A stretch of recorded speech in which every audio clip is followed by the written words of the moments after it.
आज थोड़ा सा आगे बढ़ते हैं, चीजों को समझते हैं, बड़े बढ़िया बढ़िया क्वेश्चन यहाँ से बन रहे होते हैं। ठीक है बच्चे, पहला क्वेश्चन आप लोगों के सामने ये रहा। पहला क्वेश्चन आप लोगों के सामने ये रहा, होमवर्क का क्वेश्चन था। मुझे बताएंगे क्या होगा इस क्वेश्चन का बिल्कुल सही जवाब, क्या हो जाएगा इस क्वेश्चन का साथी बिल्कुल सही जवाब, बताइए।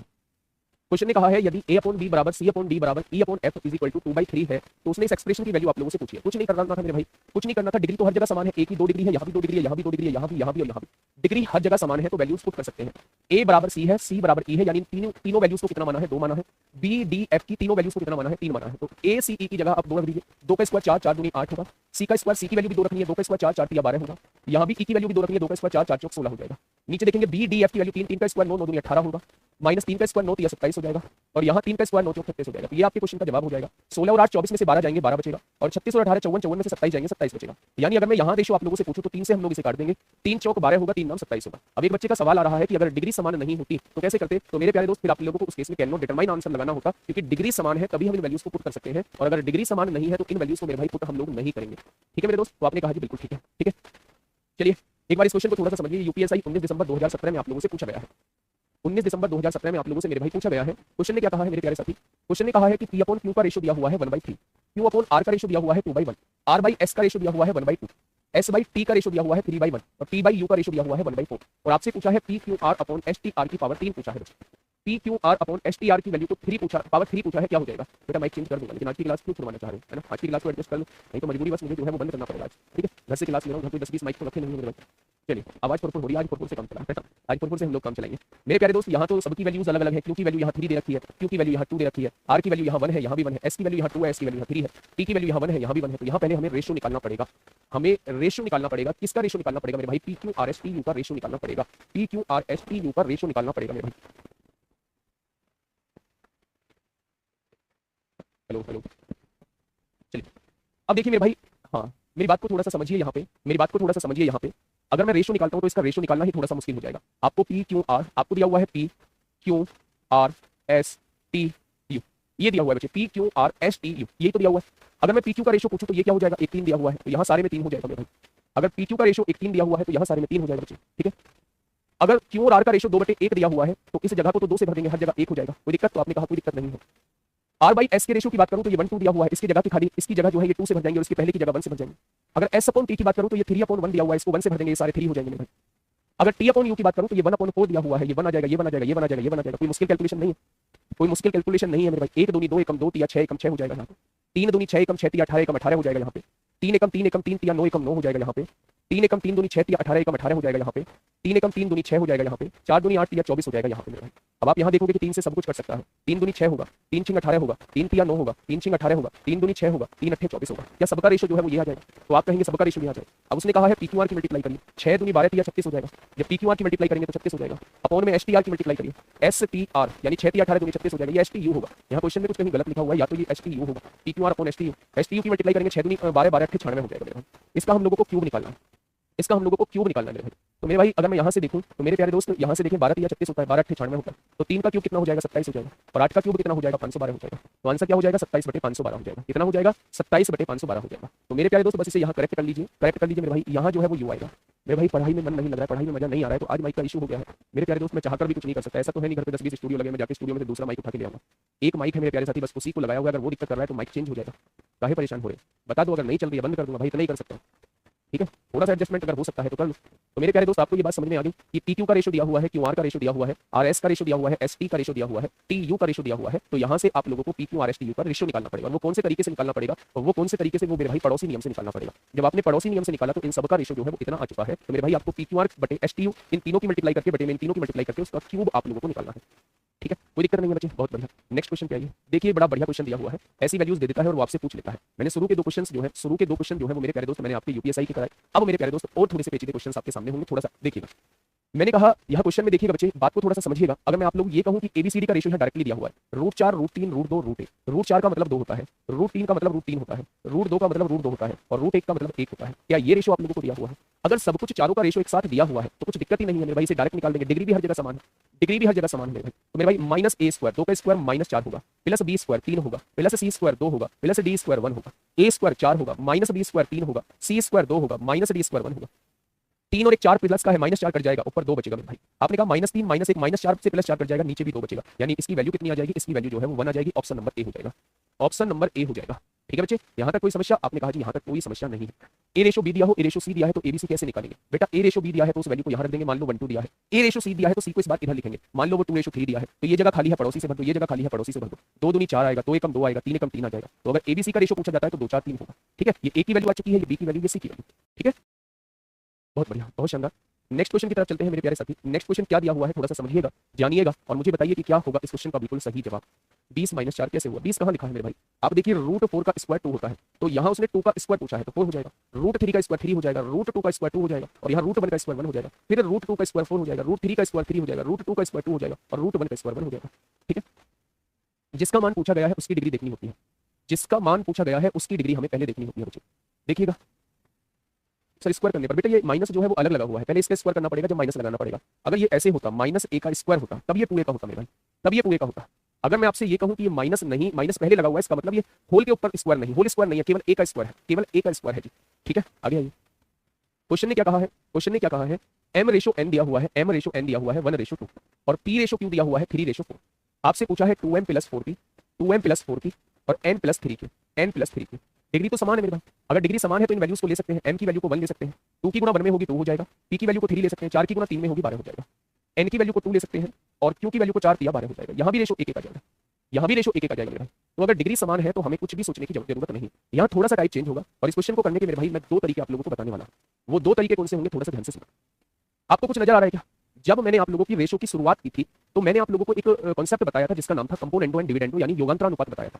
मैंने उसका इंप्लीमेंटेशन आप लोगों को बताया था कि बेसिकली उसका इंप्लीमेंटेशन कब हमारे दिमाग में आना चाहिए। अगर इंप्लीमेंटेशन की बात करोगे तो मैंने बताया था कि जब न्यूमरेटर और डिनोमिनेटर समान होते हैं, केवल साइन का फर्क होता है, तो ऐसे केस में आपके दिमाग में आना चाहिए कि भाई साहब यहाँ जो है वो हमारा कंपोनेंडो डिविडेंडो लग सकता है। एक बार कोशिश करते हैं, थोड़ा सा ध्यान से सुनना, थोड़ा सा ध्यान से सुनना मेरे भाई। मुझे एक एक्सप्रेशन दिया हुआ है, मुझे दिया हुआ है 3x + 2y और अपोन में क्या है, अपोन में दे रखा है 3x - 2y, अपोन में क्या दे रखा है 3x - 2y, is equal to में क्या दिया हुआ है, इज इक्वल टू में 5/3 दिया हुआ है। कोई समस्या? तो आपने कहा कोई समस्या नहीं है। ध्यान से सुनिएगा, जब मेरे प्यारे दोस्त दोनों चीजें सेम है, न्यूमरेटर डिनोमिनेटर सेम है और केवल साइन का फर्क है, तो आप कंपोनेंडो डिविडेंडो लगा सकते हैं। अगर कंपोनेंडो डिविडेंडो आपको लगाना है तो सबसे पहले ऊपर वाली वैल्यू में नीचे वाली को जोड़ना होगा। जब जोड़ेंगे तो 2y से -2y कट जाएगा, 3x और 3x 6x हो जाएगा। फिर ऊपर वाली वैल्यू में से नीचे वाली को घटाना होगा, 3x से 3x कट जाएगा, ये प्लस हो जाएगा, 2y और 2y ये 4y हो जाएगा। जब एक बार ऊपर वाली में नीचे वाली को जोड़ा तो 6x आ चुका है, जब ऊपर वाली में से नीचे वाली को घटाया तो मेरे भाई 4y आ चुका है। ये कंपोनेंडो डिविडेंडो लगा दिया मेरे भाई। ठीक उसी तरह राइट हैंड साइड में कंपोनेंडो डिविडेंडो लगाइए, 5 में 3 जोड़िए कितना आएगा, 8 आएगा, और 5 में से 3 घटाइए कितना आएगा, 2 आएगा। आएगा तो मेरे भाई जब ये 4 डिवाइड में है इधर आके मल्टीप्लाई में हो जाएगा, ये 6 मल्टीप्लाई में है इधर आके डिवाइड में हो जाएगा। क्या x/y उसने पूछा है, x/y की डायरेक्ट वैल्यू आ जाएगी, डायरेक्ट वैल्यू आ जाएगी, 2 दूनी 4 होगा, 2 तिया 6 हो जाएगा, यानी आंसर 8/3 हो जाएगा। Option number D, option number D हो जाएगा। ठीक है, बहुत बढ़िया, बहुत शानदार, लाजवाब। अगर मैं प्यारे दोस्त बात करता हूं, एक इसका दूसरा मेथड होता है, जब भी आप लोगों को इस तरीके की कंडीशन दी गई हो, जब भी आप लोगों को इस तरीके की कंडीशन दी गई हो, इज इक्वल टू में कुछ लिखा हो, तो दूसरा मेथड होता है इसका क्रॉस मल्टीप्लाई का यूज कर सकते हैं। जब आप क्रॉस मेथड का यूज करेंगे मेरे भाई, 3 की गुणा 3x में करेंगे 9x आएगा, 3 की गुणा 2y में करेंगे 6y आएगा, 5 की गुणा 3 में करेंगे 15x आएगा, 5 की गुणा 2 में करेंगे 10y आएगा, y को इधर ले आओ, 10y और 6y 16y हो जाएगा, x को उधर ले जाओ, 15 में से 9 जाएगा तो कितना बचेगा, 15 में से 9 जाएगा तो 6x बचेगा, 15 में से 9 जाएगा तो 6 बचेगा मेरे भाई। अगर मैं यहां से देखूं मेरे भाई x/y हम लोगों को निकालना है तो ये 6 गुणा में है, इधर आके डिवाइड में हो जाएगा, 2 8 16 होते हैं, 2 3 6 होते हैं, आंसर कितना हो जाएगा, 8/3 हो जाएगा। आंसर कितना हो जाएगा, 8/3 हो जाएगा। तो जब भी इस टाइप के क्वेश्चंस आप लोगों को दिखाई दे, इसी क्लास में ही प्रॉब्लम होती है, तो ऐसे कहे भैया ड्यूरेशन बढ़ा दीजिए, रात में क्लास कराइए। भाई साहब रात में क्लास पॉसिबल होती तो मैं जरूर कराता। दूसरी बात ये है कि भाई साहब मेरी भी कोई लाइफ है ना, ये बॉडी ही तो है, ये मशीन थोड़ी ना है मेरे दोस्त। अगर ये मशीन होती तो भाई साहब जब आप कहते हैं मैं तब इसका बटन दबा रहा होता। अगर आप मेरा थोड़ा सा शेड्यूल देखोगे तो बहुत हेक्टिक शेड्यूल है मेरे दोस्त। अब सुबह 7 बजे से क्लास है 8 बजे तक, 8 बजे के 1 मिनट 2 मिनट पे घर से निकल जाऊंगा, फिर 9:15 बजे से फाउंडेशन बैच की क्लास है, 10:30 बजे तक वो होती है, फिर 11 बजे से सीजीएल की क्लास है, 12:30 12:45 तक वो होती है, 2 बजे से फिर मेरी क्लास है दिल्ली पुलिस में, और आज फिर 4 बजे से शेड्यूल करने वाला हूँ, शाम को 8 बजे फिर क्लास है। आना भी होता है मुझे 60 किलोमीटर। भाई साहब मैं घर से बस मम्मी से अपनी से माँ से नमस्ते और हाय हेलो होकर बस काम खत्म हो जाता है। उनसे अभी तक ये नहीं पूछा 15 मिनट बैठ के पिछले 10 दिनों में 15 दिनों में कि कैसी है कैसी नहीं है, क्या चल रहा है घर में क्या नहीं चल रहा। और घर में कोई मेरे अलावा है नहीं, घर में आप लोगों को पता है पिताजी है नहीं, पिताजी का स्वर्गवास हो गया था लास्ट ईयर, तो मेरे भाई कोई है भी नहीं चीजों को संभालने वाला। अगर आप देखोगे तो घर में सारी चीजें जो है उलट पुलट पड़ी हैं, सारे काम बिगड़े हुए पड़े हैं, और आप कहते हैं भैया जी रात में क्लास लगा दो, आपका बस चले तो आपको रात को उठा के 12 बजे मुझे खड़ा कर दो, भाई साहब हमारी क्लास ले ले, सो या मत सो हमें मतलब नहीं, हमें 700 रुपए दिए यार, थोड़ा सा मुझे माफ करो यार, हद करते हो तुम भी।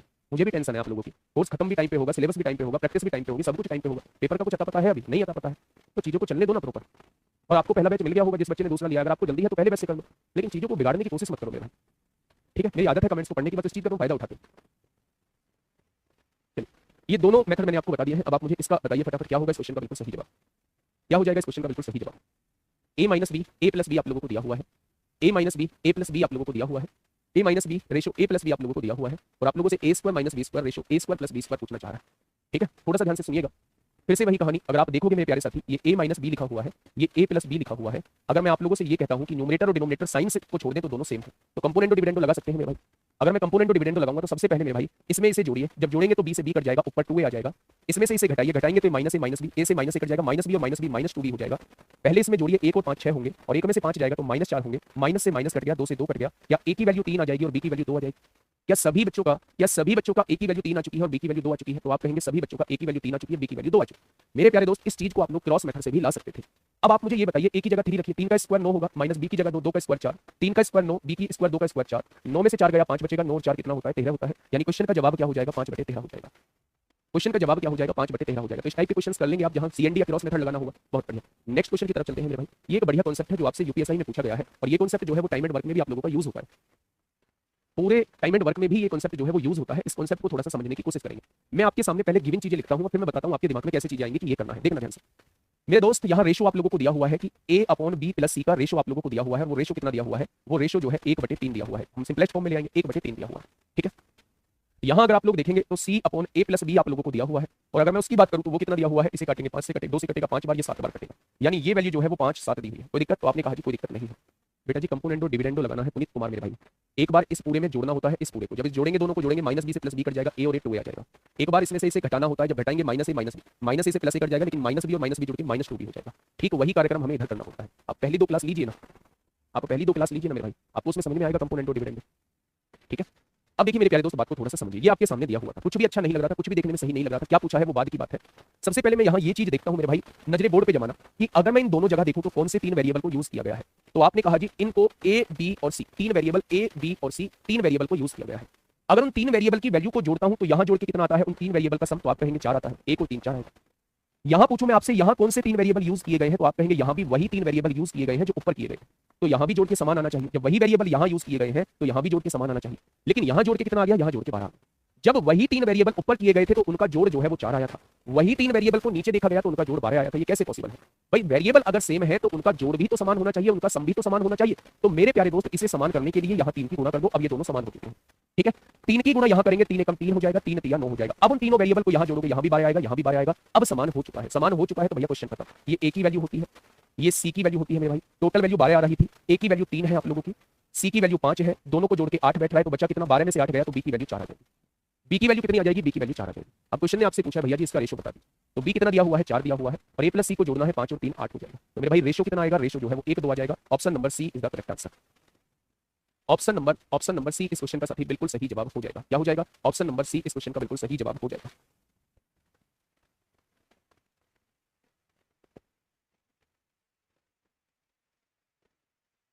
हेलो हेलो,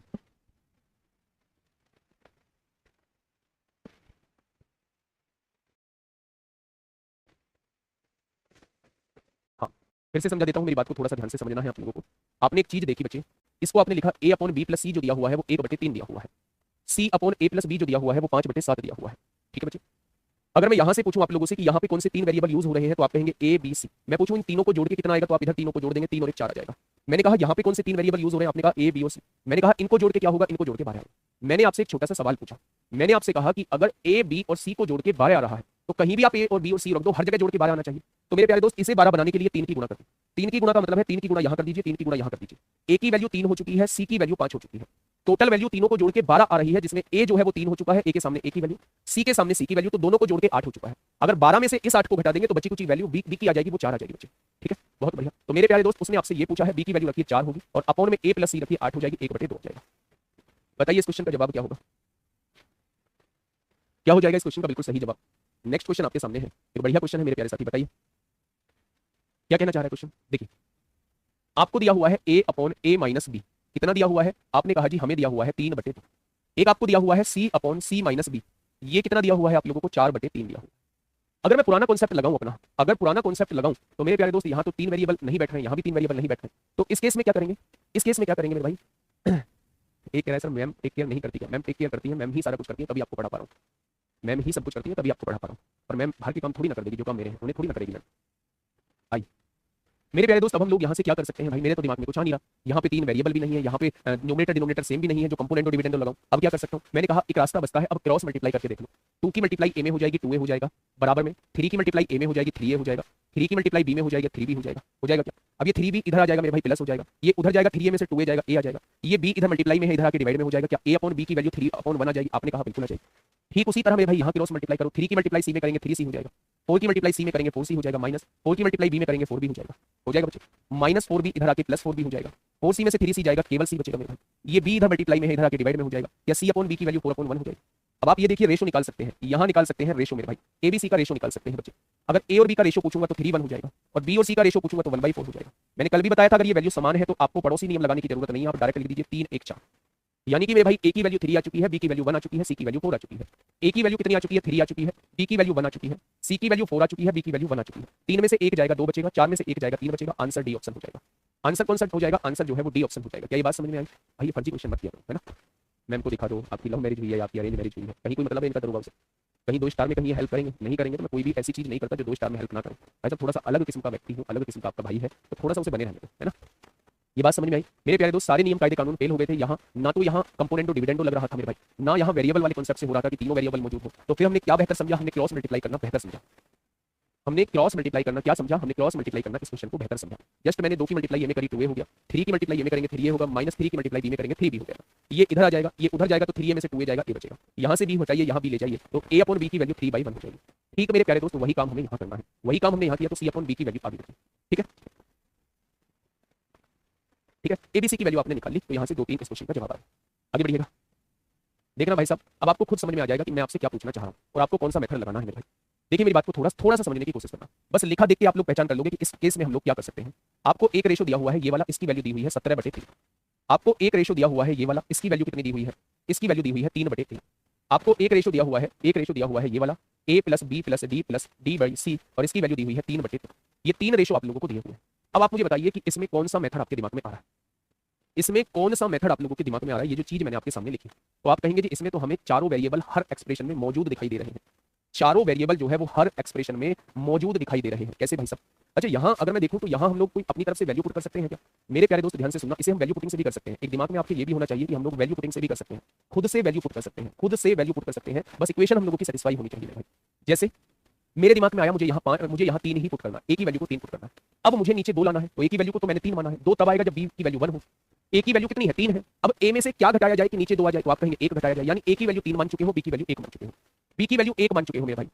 इसमें से 1 घटाऊं कि नीचे 4 आ जाए, तो सी की वैल्यू आपको 4 माननी पड़ेगी। 4 में से 1 घटाओगे तो 3 आ जाएगा, तो सी की वैल्यू आपने 4 मानी है, यहाँ भी 4 दी हुई है। क्वेश्चन खत्म हो चुका है। ए की वैल्यू को 3 माना है, बी की वैल्यू को 1 माना है, सी की वैल्यू को 4 माना है। ए की वैल्यू को 3 माना है, बी की वैल्यू को 1 माना है, सी की वैल्यू को 4 माना है। तो ऐसे भी मेरे प्यारे दोस्त कर सकते हैं। ठीक है, बहुत बढ़िया। अब मुझे बताइए क्या होगा इस क्वेश्चन का जवाब? एक बच्चा कह रहा है जी सारे ही क्वेश्चन हो जाएंगे, करो मेरे भाई से वैल्यू पुटिंग से कैसे करोगे? करो मेरे प्यारे दोस्त, इसे वैल्यू पुटिंग से कैसे करोगे? यहाँ अगर आपको हर एक्सप्रेशन में चारों वेरिएबल दिखाई दे रहे हैं, सिंप्लीफिकेशन बेटा कल करेंगे, है ना। ये मत कहना जी रोज कल करने लगते हो, एक्चुअल में ये चीजें चल रही हैं, रूटीन में चल रही है, इसलिए मैं कह रहा हूँ आराम से कर लेंगे। ठीक है, कोई दिक्कत नहीं।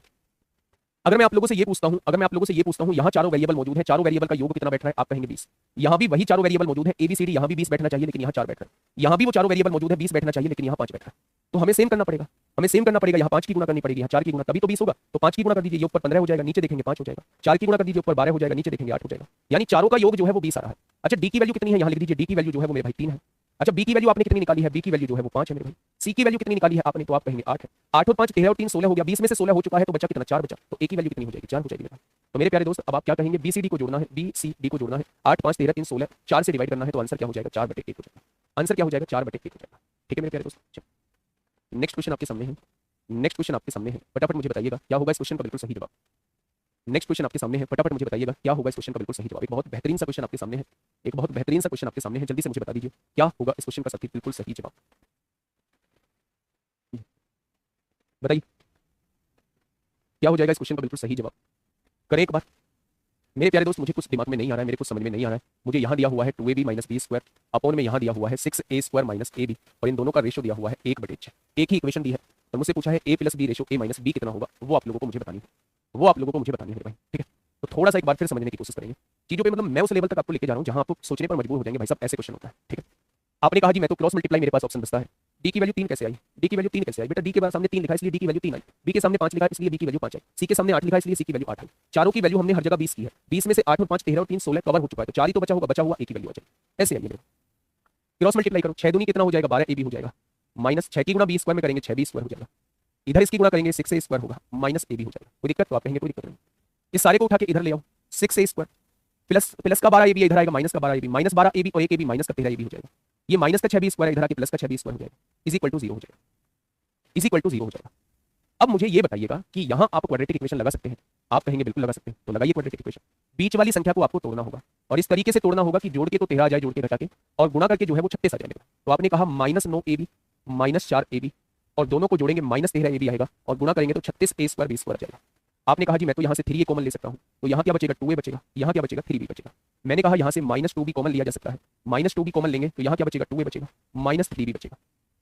यानी एक बार इसको 0 रखेंगे 3a की वैल्यू कितनी हो जाएगी, एक बार 3a की वैल्यू 2b हो जाएगी, यानी a अपॉन b कितना आ जाएगा 2/3 आ जाएगा।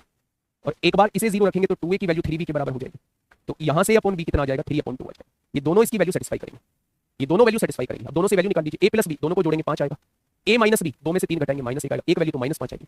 a प्लस b दोनों को जोड़ेंगे 5 आएगा, a माइनस b दोनों को घटाएंगे 1 आएगा, 3 में से 2 गया 1 आएगा, तो इसकी वैल्यू -5 भी आएगी और इसकी वैल्यू +5 भी आएगी। ऑप्शन नंबर डी आएगा। और ये क्वेश्चन कहां पूछा गया है? सीडीएस में पूछा गया है। थोड़ी सी लेंथ बढ़ने से उसका मतलब ये नहीं हो जाता है कि दूसरा मेथड बताइए, दूसरा मेथड बताइए। ये अपनी दिमाग में सोच को बदलिए, दिमाग में सोच को बदलिए भाई साहब। थोड़ी सी कैलकुलेशन क्या बढ़ी, टाइम टेकिंग थोड़ी है।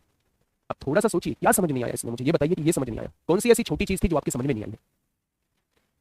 ध्यान से समझिएगा मेरे भाई, ऐसे कुछ क्वेश्चंस प्यारे दोस्त मिलते हैं और उनका तरीका जो है वो यही रहता है।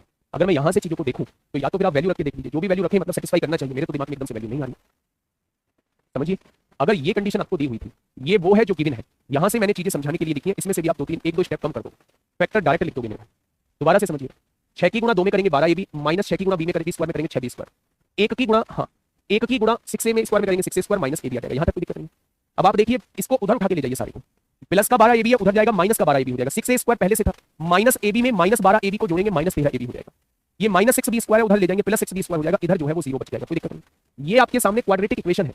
हमें इस बीच वाली संख्या को इस तरीके से तोड़ना होगा कि उनकी गुणा करके 36 ए स्क्वायर बी स्क्वायर आ जाए। आप पहली संख्या को एज इट इज लिख लीजिए, आखिरी संख्या को एज इट इज लिख लीजिए। इसको तोड़ेंगे इस तरीके से कि उन दोनों को जोड़ के तो 13 ए बी आ जाए, लेकिन उन दोनों की गुणा करें तो 36 ए स्क्वायर बी स्क्वायर आ जाए। तो मेरे भाई मैंने इस 13 ए बी को -9 ए बी -4 ए बी लिख दिया, ठीक है। तो -9 A B -4 A B -13 A B होगा और दोनों की गुणा करेंगे तो 36 ए स्क्वायर बी स्क्वायर आएगा। अब मैंने इन दोनों में से 3 ए कॉमन ले लिया तो यहाँ 2 ए बचेगा, माइनस है, यहाँ 3 ए कॉमन ले लिया तो यहाँ 3 बी बचेगा। अब इन दोनों में से मैंने -2 बी कॉमन ले लिया तो यहाँ 2 ए बचेगा, माइनस हो जाएगा, यहाँ 3 बी बचेगा। जब हम इसे लेंगे तो ये दोनों किसके बराबर होंगे 0 के। देखो एक स्टेप मैंने यहाँ छोड़ दिया है, अगर आप नहीं छोड़ना चाहते समझिए। एक फैक्टर तो हो जाएगा 3a - 2b और एक फैक्टर हो जाएगा 2a - 3b। ये दोनों 0 के बराबर, 0 तब आएगा या तो ये 0 हो या फिर ये 0 हो। अगर ये 0 होता है तो a/b 3/2 आता है, और अगर इसको 0 मानते हैं तो a/b कितना आएगा, a/b कितना आएगा, ये 0 होता है तो ये तो 2/3 आएगा, ये 0 होता है तो ये तो 2/3 आएगा, और अगर ये 0 होता है तो ये 3/2 आएगा। बस दोनों वैल्यूज को यहाँ रख के देख लीजिए कि आपके कौन कौन से आंसर आ रहे हैं। ठीक है दोस्त, क्वाड्रेटिक इक्वेशन सॉल्व करनी पड़ेगी, सीडीएस में पूछा गया क्वेश्चन। अभी तो बहुत बढ़िया बढ़िया क्वेश्चन है मेरे भाई। नेक्स्ट क्वेश्चन आपके सामने है, question number 28। Question number 28, quadratic equation तो है, ये सॉल्व हो जाएगा, वेरी इजी। हाँ, जिन बच्चों ने नहीं पढ़ी है उनको थोड़ी सी समस्या हो सकती है, लेकिन जिन बच्चों ने पढ़ रखी है, इस क्वेश्चन में उन्हें जरा सा भी कुछ भी नजर नहीं आएगा। देखिए भाई साहब, क्वेश्चन ये दिया हुआ है बच्चे, है ना। 25 नंबर वाले में माइनस की होगा, 25 नंबर वाले में माइनस की होगा। 25 नंबर कहाँ से आ गया मेरे भाई, 25 नंबर वाले में माइनस की होगा। माइनस की भैया माइनस दिया हुआ है, यहाँ भी माइनस दिया, यहाँ भी माइनस दिया है, हर जगह माइनस दिया है, इसलिए माइनस होगा। देखिए ध्यान से समझिएगा मेरे भाई। सबसे पहले क्वेश्चन पढ़िए कि आपको तीनों को जोड़ के क्या दिया हुआ है, तीनों को जोड़ के 2772 दिया हुआ है। कितना दिया हुआ है 2772। आपने पहला रेशो देखा L/m + n, कितना दिया हुआ है 5/13। आपने अगला देखा N/L + m, यहाँ कितना दिया हुआ है 4/7 दिया हुआ है। अच्छा एक बात बताइए, क्या यहाँ पे आप लोगों को तीनों वेरिएबल नहीं नजर आ रहे हैं? L/m/n, आपने कहा बिल्कुल। इन तीनों को जोड़ के कितना बैठ रहा है 18 बैठ रहा है। यहाँ पे भी वही तीनों नजर आ रहे हैं L/m/n, यहाँ पे तीनों को जोड़ के कितना बैठ रहा है 11 बैठ रहा है। भाई अगर वेरिएबल सेम है तो जोड़ भी तो बराबर बैठना चाहिए था, इसको बराबर कर दो। 11 की गुणा यहाँ कर दो, 11 पंजे 55 होगा, 11 की गुणा 13 में करेंगे तो 143 हो जाएगा। अब दोनों का योग कितना बैठेगा, तो आप कहेंगे अब दोनों का योग 198 बैठेगा। उस 18 की गुणा यहाँ कर दो, 18 चौक 72 होगा, 18 7 126 होगा। अब इनका योग कितना बैठेगा, अब 198। अब बिल्कुल ठीक बैठ चुका है मेरे हिसाब से, तीनों का योग 198 बैठ रहा है। उसने देखिए सबसे पहले L की वैल्यू कितनी आ जाएगी, L की वैल्यू 55 आएगी, N की वैल्यू कितनी आ जाएगी 72 आ जाएगी। अगर मैं आपसे M की वैल्यू पूछूं तो तीनों का योग 198 था, उसमें से इन दोनों का योग घटा दो, 5 और 2 7 हो जाएगा, 7 5 12 127 को घटा दो, तो आप क्या कहने वाले हैं 71 आने वाली, यानी 71 का मल्टीपल ही आंसर होगा। अब उसने कहा है तीनों को जोड़ के 2772 बैठ रहा है, मेरे हिसाब से तीनों को जोड़ के 198 बैठ रहा है। उसने कितना कहा है 2772 कहा है, तो एक पार्ट की वैल्यू निकाल दीजिए मेरे प्यारे दोस्त। 9 से काटेंगे 9 दूनी 18, 9 दूनी 18, 9 तिया 27, 0 9 72, 22 से कम 22 होगा, 8 बचेंगे 22 चौक 88, 1 बराबर 14 आ जाएगा। अगर 1 बराबर 14 आ जाएगा तो आपसे 71 पार्ट की वैल्यू पूछिए। 14 एकम 14 को 4 हासिल 1, 14 7 98 और 1 99 हो जाएगा। तो क्वेश्चन का जवाब क्या हो जाएगा 994, इस क्वेश्चन का जवाब हो जाएगा। 994 इस क्वेश्चन का जवाब हो जाएगा। मुझे मुझे एक बात समझ में आ गई कि अगर यहां पर भी वही तीनों वेरिएबल हैं जो यहां पर तीनों वेरिएबल दिए हुए हैं तो इनके योग को मुझे बराबर करना होगा। यहां योग 18 बैठ रहा है, यहां योग 11 बैठ रहा है, तो 11 की गुणा ऊपर कर दीजिए, 18 की गुणा नीचे कर दीजिए, दोनों जगह योग 198 बैठ जाएगा। अब L की वैल्यू 55 आ चुकी है, N की वैल्यू 72 आ चुकी है, मुझे M की वैल्यू निकालनी है, तो 198 तीनों का योग है, उसमें से इन दोनों का योग घटा दोगे तो ये M की वैल्यू आ जाएगी। अगर मैं आप लोगों से ये कहूं कि तीनों का योग उसने 2772 दिया है, तो एक पार्ट की वैल्यू क्या है? एक पार्ट की वैल्यू 14 हो जाएगी, तो 71 पार्ट की वैल्यू कितनी हो जाएगी? 994 हो जाएगी। ये बात समझ में? आप ऐसे भी कर सकते थे। L की वैल्यू कितनी निकालिए? 55, 55 126 में से घटा देंगे ना, L प्लस M कितना? 126 है, 55 L की वैल्यू 55 घटा दो, M की वैल्यू डायरेक्ट 71 आ जाएगी। ऐसे भी कर सकते थे मेरे भाई। ठीक है, ठीक है मेरे भाई। नेक्स्ट क्वेश्चन पे आइए, नेक्स्ट क्वेश्चन पे आइए मेरे प्यारे दोस्त। ये क्वेश्चन जो है होमवर्क है, कल यहीं से शुरू करेंगे, है ना। और क्वेश्चंस जो मुझे कराने हैं, अगर मैं क्वेश्चंस की बात करूं तो क्वेश्चंस जो मुझे कराने हैं वो ज्यादा क्वेश्चन नहीं है मेरे प्यारे दोस्त। रिमेनिंग क्वेश्चन कराने हैं यहाँ से, ये इस टाइप के क्वेश्चन है 1 2, ये तो क्या चुटकी का ट्रिक लगेगी इसमें, तो डायरेक्ट ये भी ट्रिक लग रही है डायरेक्ट इसमें, तो उस पर ये भी ट्रिक वाला ही है 4, ये भी ट्रिक वाला ही है 5, ये भी ट्रिक वाला ही है 6। बस ये क्वेश्चन मुझे कराने हैं, ये 3 क्वेश्चन बस खत्म हो गया। मतलब पूरे 9 क्वेश्चन में से 3 क्वेश्चन मुझे कराने हैं, बाकी 6 क्वेश्चन को मैं ऑलरेडी करा चुका हूँ। ठीक है, 6 क्वेश्चन को मैं ऑलरेडी करा चुका हूँ, मुझे 3 क्वेश्चन कराने हैं, तो कल जो है इन्हें हम लोग 5-7-10 मिनट में प्यारे दोस्त कर लेंगे। आज के लिए इतना ही था। रेशो में बहुत अच्छे अच्छे क्वेश्चन बनते हैं, बहुत कॉन्सेप्चुअल क्वेश्चन बनते हैं। मेहनत करिएगा, है ना, सब कुछ अच्छा होगा। बस हिम्मत मत हारिएगा, सबसे बड़ी बात है, जिस दिन आपने हिम्मत हार दी ना, उस दिन मेरे भाई सब कुछ खत्म हो जाएगा, पढ़ाई से मन हट जाएगा। तो आप लोग हिम्मत नहीं हारनी है, लगातार मेहनत करते रहना है, मन में कभी भी नेगेटिविटी नहीं लानी है, हमारा नहीं होगा, मैथ में हमसे कम हो पा रहा है या नहीं हो पा रहा है, उस चीज को सोचना ही नहीं है। ठीक है मेरे प्यारे दोस्त, आज के लिए इतना ही है, ध्यान रखिएगा अपना। Okay, tata, bye bye.